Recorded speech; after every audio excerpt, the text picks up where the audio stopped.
உளுந்தூர்பேட்டையில் விசிக கட்சியோட தமிழ் தேசிய எழுச்சி மாநாடு என்பது நடைபெற்றுச்சு. ரொம்ப பிரம்மாண்டமான ஒரு கூட்டம். இதுக்கு முன்னாடி வரைக்குமே நம்ம கூட்டம் கூடுது, ஒரு அரசியல் கட்சி சார்பாக ஏதாவது ஒரு பொது நிகழ்வுகள் நடந்தா இந்த மாதிரி கூட்டம் கூடும் என்பது நம்ம தாவேகா கிட்ட தான் பார்த்துருக்கோம். ஆனால் நேற்று விசிக கட்சி சார்பாக நடந்த இந்த கூட்டத்தில் எப்படிப்பட்ட ஒரு கூட்டம் என்பதை நம்ம பார்த்துருக்கோம். எல்லாரும் நியூஸ் ஃபோக்கஸும் எல்லாமே அந்த இடத்துல தான் இருந்துச்சு. ஆனால் நேற்றைய மாநாட்டை பொறுத்தவரையுமே பரபரப்பாக பேசப்பட்ட இரண்டு செய்தி என்னன்னு பார்த்தீங்கன்னா, இவ்வளோ நாட்களாக விசிக எந்த கூட்டணியில் இருக்கிறாங்க, அவங்க திமுக கூட இருக்கிறாங்களா இல்ல மறைமுகமாக திமுக கூட இருக்கிறாங்க, இப்ப தாவேகாவுக்கு ஆதரவும் கொடுத்திருக்காங்க, அமைச்சரவையிலும் இடம் பெற்றிருக்கிறார்கள், ஆனா கூட்டணியில இருக்கணும்னு சொல்லவே ஒரு தயக்கம் காட்டி வருகிறார்களேன்னு சொல்லி பல்வேறு சர்ச்சைகள் விமர்சனங்கள் எல்லாமே விசிக சுற்றி இருந்துச்சு. அது எல்லாத்துக்குமே முற்றுப்புள்ளி வைக்கும் விதமாக நாங்க தாவேகா கூட்டணியில தான் இருக்கிறோம், இதுக்கப்புறம் எங்களுடைய இந்த அரசியல் பயணம் என்பது தாவேகாவுடன் இணைந்தே இருக்கும் என அந்த மாநாட்டில் விசிக தலைவர் திருமாவளவன் அவர்கள் அறிவிச்சிருந்தார்.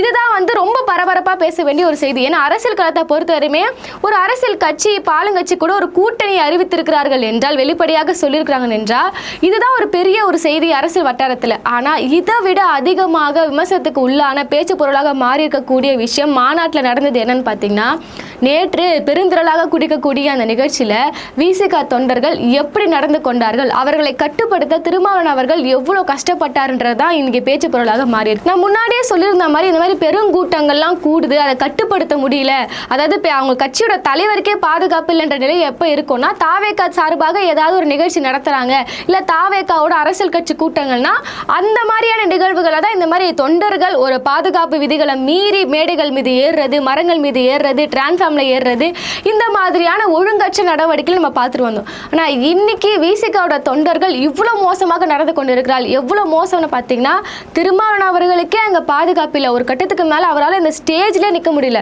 அந்த மைக்குக்கும் அவருக்கும் அந்த இடைவெளியே இல்லை, அவ்வளோ நெருக்கிறாங்க. அதை தாண்டி ரேம்ப் வாக் போறாரு, அந்த ரேம்ப் வாக் நடக்கக்கூடிய பாதை முடுக்க தொண்டர்கள் வழிமறிக்கிறாங்க. அதையும் தாண்டி கூட்டத்தில் அவர் மாட்டிக்கொண்டு இருக்கிறார். ஒரு கட்டத்துக்கு மேலே ஒரு நிலை என்பது ரொம்ப பரிதாபமாக மாறிவிடுது. ஏன்னா அந்த காட்சிகளை நம்ம பார்த்துருப்போம், அவருக்கு அந்த மூச்சு திணறல் ஏற்பட்டு அந்த தண்ணி குடிக்கிற காட்சிகள்லாம் ரொம்ப பார்க்கவே பாவமானுச்சு. என்ன ஆயிடுச்சு விசிக தொண்டர்களுக்கு? ஏன்னா இதுவரையும் பார்த்தீங்கன்னா இந்த மாதிரியான ஒரு ட்ரெண்டை யார் செட் பண்ணி வச்சிருந்தாங்கன்னா தாவேகாவினர் தான். இப்போ விசிகாவினர் இப்படி பண்றாங்களே, விசிக தொண்டர்கள் இது போன்று ஆரவாரமாக செய்வது எல்லாமே ரொம்ப இயல்பான ஒரு விஷயம் தான். இவ்வளோ அளவுக்கு இதுவரை இருந்தது இல்லையே. போன கூட்டங்களில் இதே மாதிரியான விஷயங்கள் நடந்திருந்தாலுமே, எல்லை மீறி தொண்டர்கள் பண்ணியிருந்தாலுமே, அவர்களை கட்டுப்படுத்தக்கூடிய அந்த பவர் என்பது திருமாவளவன் அவர்களுக்கு இருந்துச்சு. இதுக்கு முன்னாடி இது போன்ற நிறைய சம்பவங்கள் நம்ம பார்த்துருப்போம். இப்போ திருமாவளவன் அவர்களுடைய கார் போகுதுன்னா அந்த கார் மீது இல்லை ஏதாவது ஒரு தொண்டர்கள் வழிமறிக்கிறார்கள், ஏறுகிறார்கள் என்றால் அவர்களை அடித்து கூட அவர் ஒழுங்குமுறைப்படுத்தியிருக்காரு, இறங்கி இப்படிலாம் பண்ணக்கூடாதுன்ற மாதிரி நெறிமுறைகளை அவர் பண்ணியிருக்காரு. ஆனால் நேற்று நடந்த அந்த கூட்டத்தில் பார்த்தோம்னா அவருடைய இன்ஸ்ட்ரக்ஷனை தாண்டி அவர் அறிவுறுத்துக்கிறார், தயவு செஞ்சு கலைஞ்சு போங்க, பாதுகாப்பாக போங்க, நான் நிறைய விஷயம் பேசணும்னு வந்தேன், அண்ணனால் பேச முடியல, இந்த மாதிரி நீங்கள் கூட்டம் என்பது அதிகமாகிடுச்சு, யாருமே சரியான இன்ஸ்ட்ரக்ஷனை கேட்டுக்க மாட்டீங்க, அவரால் நிற்கவே முடியலன்ற பட்சத்தில் அவருடைய பேச்சை கேட்க தொண்டர்கள் யாருமே தயாராக இல்லை. அப்போ அந்த கூட்டத்தை இப்போ திருமாவளவர்களை பொறுத்தவரையுமே ஒரு அமைப்பாய் திரளுவோன்னு சொல்லி இருக்கக்கூடிய அந்த அவருடைய தொண்டர்கள் எல்லாருமே ஒரு ஐடியாலஜிக்கலி இப்போ கொள்கை வழியாக ஒரு கூட்டத்தை அவர் உருவாக்க பார்த்தாரு, தொண்டர்களை உருவாக்க பார்த்தாரு. ஆனால் நேற்று நடந்த அந்த சம்பவம் என்பது கிட்டத்தட்ட தாவேகா தொண்டர்கள் போல தான் இருந்துச்சு.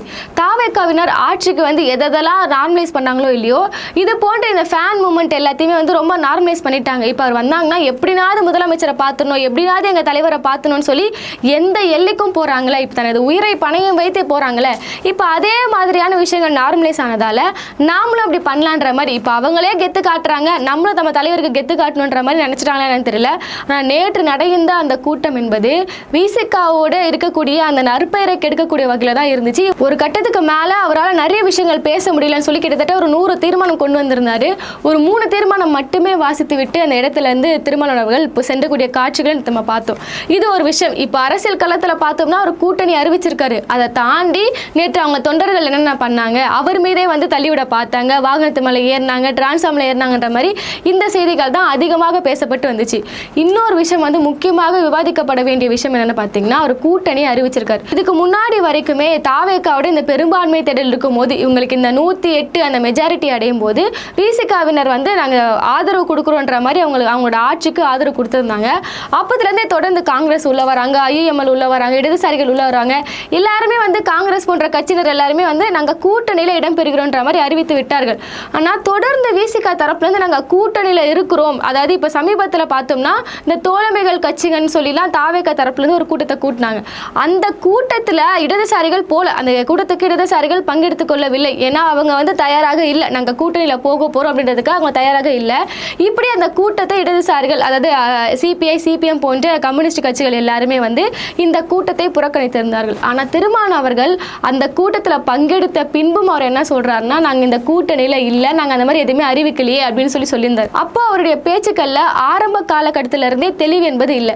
நீங்கள் ஆதரவு கொடுத்துட்டீங்க, இப்போ கம்யூனிஸ்டுகளாவது அவங்க ஆதரவு கொடுத்துருந்தாங்க, அமைச்சரவையில் இடம்பெறவில்லை. தொடர்ந்து தாவேக அரசோட நிர்வாக திறமையின்மை, அவருடைய பிழைகளையும் இவங்க சுட்டி காட்டுறாங்க. ஆனால் நீங்கள் ஆதரவு தெரிவித்து இப்போ அமைச்சரவையில் இடம்பெற்று விட்டு, ஆனால் நாங்கள் கூட்டணியில் நீங்கள் எப்படி சொல்கிறீங்க? அப்படிங்க திமுக கூட நீங்கள் மறைமுகமான கூட்டணியில் இருக்கிறீங்களான்ற மாதிரி பல்வேறு விஷயங்கள் போயிருந்துச்சு. இடையில பார்த்தீங்கன்னா திருமான் அவர்கள் நாங்கள் திமுகவுடன் இன்னும் நட்பில் தான் இருக்கிறோன்ற மாதிரிலாம் அவர் அறிவிச்சிருந்தார். இவ்வளோ விஷயங்கள் ரொம்ப வந்து இதை சுற்றி நிறைய சர்ச்சைகள் போன அப்புறமா இன்னைக்கு நாங்கள் தாவேகாவுடன் கூட்டணியில் தான் இருப்போன்ற மாதிரி வெளிப்படையாக அறிவித்திருக்கிறாரு. இப்போ என்ன ஒரு விஷயம் வந்து அவருக்கே பேக் ஃபயராக மாறி இருக்குன்னா, இந்த மாநாடு என்பது ஒரு தமிழ் தேசிய மாநாடு. அதாவது இந்த விசிக கட்சியை பொறுத்தவரையுமே அவங்க ஒரு அரசியல் கட்சி, அந்த பின்புலத்தை தாண்டி நாங்கள் ஒரு பொதுவான ஒரு கட்சி, தமிழ்நாட்டினுடைய மாநில உரிமைகள், பொதுவான பிரச்சனைகள் எல்லாத்துக்குமே நாங்கள் குரல் கொடுப்போம்னு சொல்லி ரொம்ப ஒரு வலுவான ஒரு கட்சியாக தான் இப்போ விசிக இருக்கு. அதாவது அங்கீகரிக்கப்பட்ட ஒரு தனி அரசியல் கட்சி. இப்போ அவங்க இந்த கூட்டணி முடிவு எடுத்திருக்கிறாங்க, அதை எல்லாமே நம்மளால விமர்சனம் பண்ண முடியாது. ஏன்னா அது ஒரு தனிப்பட்ட கட்சி, இந்த கூட்டணி முடிவுகள் எல்லாத்தையுமே அவங்க எடுத்துப்பாங்க. ஆனால் இப்போ நம்ம கேட்குற விஷயம் என்னன்னு பார்த்தீங்கன்னா, நீங்கள் கூட்டணி வைத்திருக்கக்கூடிய கட்சி உங்களுடைய கொள்கையோடு ஒருங்கிணைந்து போக போகிறார்களா, இல்லை நீங்கள் நிலைப்பாட்டிலேருந்து சமரசம் செய்து கொள்ள போகிறீர்களான்றது தான் எல்லாருடைய கேள்வியாகவே இருக்கு. இன்னைக்கு வந்து மேடையில் பேசும்போது திருமான் அவர்கள் இந்த மத சார்பின்மை, அப்புறம் சாதி ஒழிக்கிறது, இந்த மாதிரி நிறைய விஷயங்களை பேசியிருந்தார். இதே கொள்கைகளோடு நீங்கள் தாவேகா கூட்டணியோடு இணைந்து செயல்பட முடியுமா? ஏன்னா இப்போ சமீபத்தில் பார்த்தீங்கன்னா இன்னைக்கு மேடையில் மத அரசியல் பற்றி அவர் பேசுறாரு, பாஜகவை ஒழிப்போன்னு சொல்லி பேசுறாரு. இந்த விஷயங்களை நீங்கள் தாவேகா கூட்டணியில் அவர்களுடைய ஆட்சியின் கீழே உங்களால் பேச முடியுமா? இல்லை கொள்கையை மீறும் வகையில் தாவேகா செயல்பட்டால் உங்களால் கேட்க முடியுமா? இன்னைக்கு நீங்கள் மத அரசியல் குறித்து பேசுறீங்கன்னா சபாநாயகர் அவர்கள் ஒரு மத ரீதியான செயல்பாட்டில் தொடர்ந்து செஞ்சுட்டே வராரு. சட்டமன்றத்துக்குள்ள மத ரீதியான அடையாளங்கள் எல்லாமே போகுது. சட்டமன்ற உறுப்பினர்கள் மதத்தை பற்றி அதிகமாக பரப்பக்கூடிய வேலைகளை ஈடுபடுறாங்க. இது எல்லாத்தையுமே திருமான் அவர்களால் தட்டி கேட்க முடியுமா? இப்போ நீங்கள் கூட்டணி கட்சி இடம்பெற்ற பிறகு அடுத்ததான் ஆணவ படுகொலை. இப்போ விசிக கட்சி என்பது தமிழ்நாட்டில் எங்கன்னா ஒரு ஆணவ படுகொலை நடக்குதுன்னா முதல்ல போய் அவங்களுக்கு குரல் கொடுக்கக்கூடிய ஒரு கட்சியாக விசிக இருக்கும்.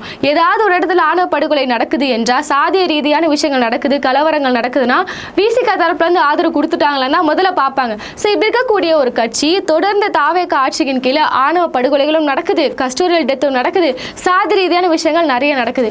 அது எல்லாத்துக்குமே வந்து பொறுப்பேற்றுக் கொள்ளாத இந்த தாவேகா அரசிடம் போயிட்டு எத்தகைய வழியில் நீங்கள் கொள்கை ரீதியாக இந்த சாதி மதங்கள்லாம் இல்லைன்னு சொல்லி உங்களுடைய இந்த நிலைப்பாட்டை தொடர்ந்து தாவேகா அரசுடன் பேச முடியும்? இது எல்லாத்தையுமே தாண்டி முன்பு நீங்கள் என்னென்ன அரசியலை கையில் எடுத்து இன்னைக்கு நீங்கள் ஒரு பெரிய ஒரு கட்சியாக மாறி இருக்கீங்களோ அதே மாதிரியான அரசியலை உங்களால் மீண்டும் செய்ய முடியாது என்பது தான் நிதர்சனமான ஒரு உண்மையாகவே இருக்கு. ஏன்னா இதுக்கப்புறமா தொடர்ந்து மாநில உரிமைகளுக்கான பிரச்சனை, இந்தி மொழி திணிப்பு, இப்படி எல்லா விஷயங்களும் அடிக்கிட்டே வருவாங்க பாஜக தரப்புலேருந்து.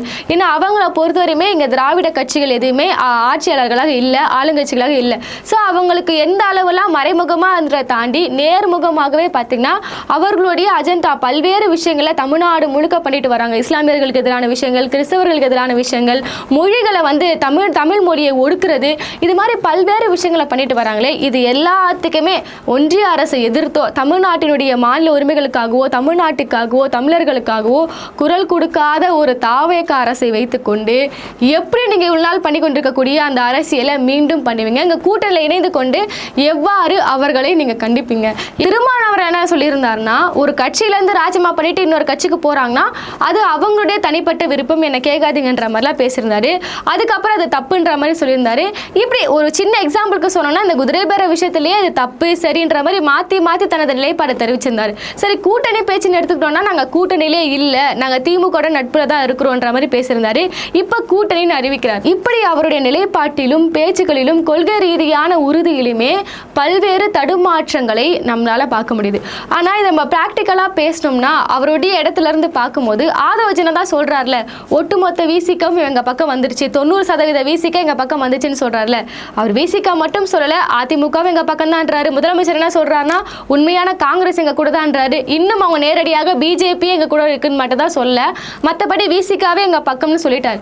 இப்படி இருக்கக்கூடிய சூழ்நிலையில கட்சி என்பது திருமாவளவன் அவர்களுடைய கையில இருந்து கொஞ்சம் கொஞ்சமாக தாவேக்காவுக்கு போதா அப்படின்றத அடுத்த கட்ட ஒரு கேள்வியா இருக்கு.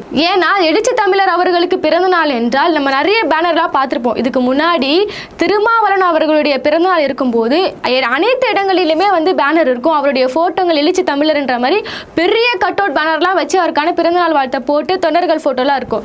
ஆனா இந்த வருடம் அவருடைய பிறந்தநாள் கொண்டாடக்கூடிய பேனர்ல பார்த்தோம்னா எழுச்சி தமிழர் அவருடைய பிறந்தநாள் இருக்கு. ஆனா ஒரு இடத்துல கூட திருமாவளவன் அவர்களுடைய போட்டோவே இல்லை. அதுக்கு பதிலாக யாருடைய போட்டோ இருக்குன்னா விஜய் அவர்களோட போட்டோ இருக்கு. அப்ப வாதவஜனா சொல்லியிருந்த மாதிரி உண்மையான விசிகா எங்க பக்கம்ன்றீங்களா? அதாவது தனது கட்சியோட தலைவருக்கு ஒரு பிறந்தநாள் என்றால் அவருடைய புகைப்படமே இல்லாத ஒரு பேனர் அடிக்கும் அளவுக்கு தான் இன்னைக்கு விசிகாவோட நிலை என்பது இருக்கு. இன்னும் ஒரு சில இடங்கள்ல வந்து அவருடைய புகைப்படங்கள் இருக்கு. ஆனா பெருசா பாத்தீங்கன்னா விஜய் அவர்களோட போட்டோ இருக்கு.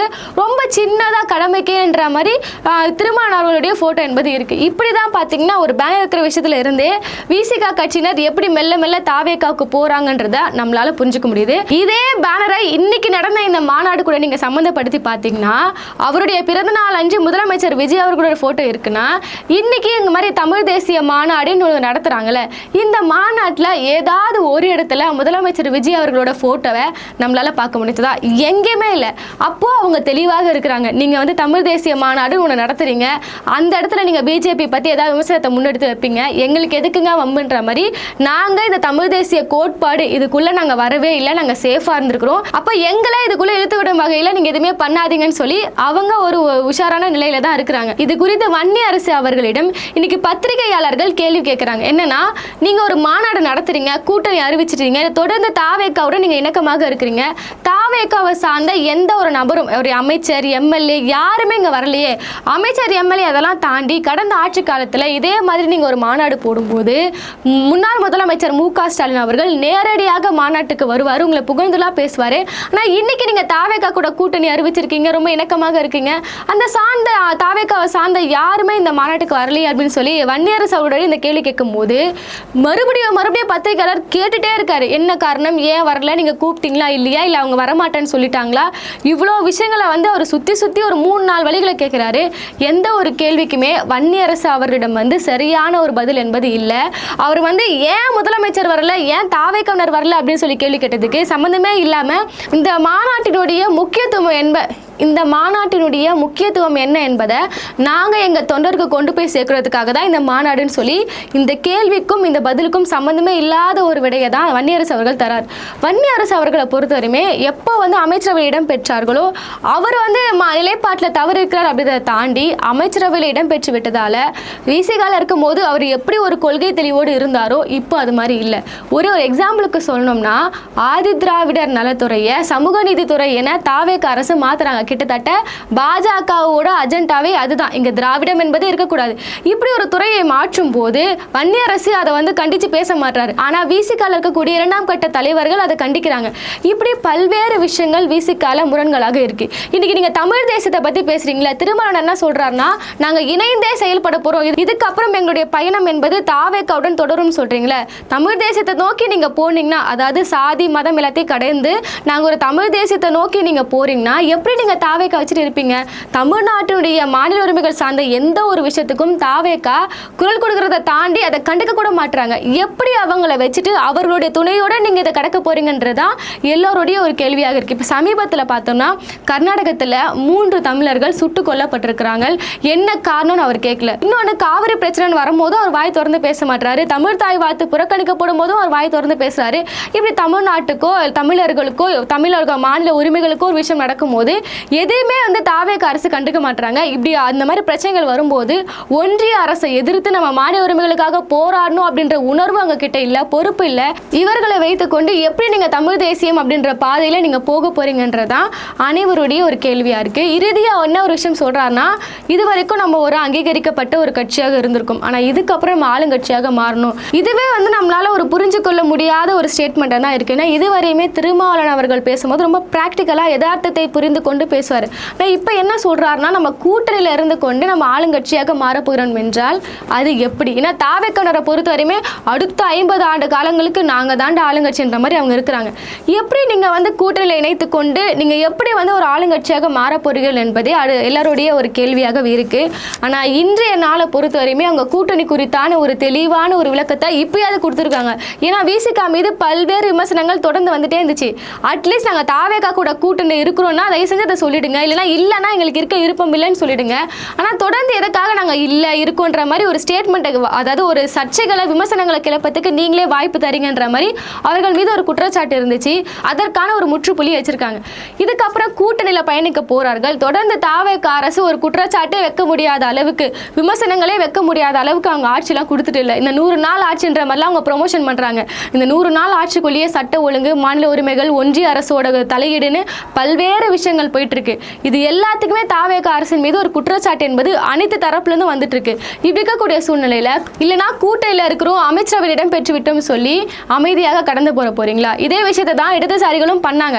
அவங்க ஆதரவு அப்படின்னு அறிவிச்சு, ஆனால் அவங்க அமைச்சருக்குள்ள போல. ஏன்னா அவர்களை பொறுத்தவரையுமே நாளைக்கு தாவேக்கா அரசு இதே மாதிரி தான் பண்ணுவாங்க. ஒன்றிய அரசு ஏதாவது பிரச்சனை கொடுக்கும்போது அவங்க பேச மாட்டாங்க, மாநில உரிமைகளுக்காக பேச மாட்டாங்க, தமிழ்தாய் வாழ்த்துக்காக பேச மாட்டாங்க.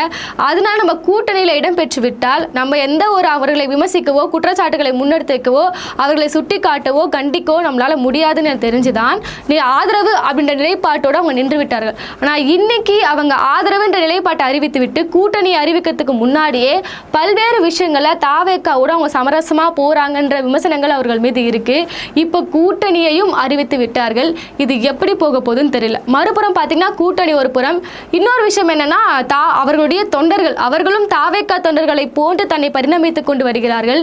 இவர்களை எப்படி கட்டுப்படுத்த போறாங்க? அதாவது ஒரு கொள்கை ரீதியான கூட்டமாக அது இருந்துச்சுன்னா இப்போ அதுவும் தாவேக்கா மாதிரியான ஒரு கூட்டமாக மாறும்போது இது ரெண்டத்தையும் திருமாவளவன் அவர்கள் எப்படி பேலன்ஸ் பண்ண போறான்றதான் எல்லோருடைய ஒரு கேள்வியாக இருக்கு. இப்போ தாவேக்காவுடன் கூட்டணி அறிவித்திருக்கிறார். இது குறித்து உங்க கருத்தை நம்ம பதில சொல்லிடுங்க. அடுத்த வீடியோல சந்திப்போம். நன்றி.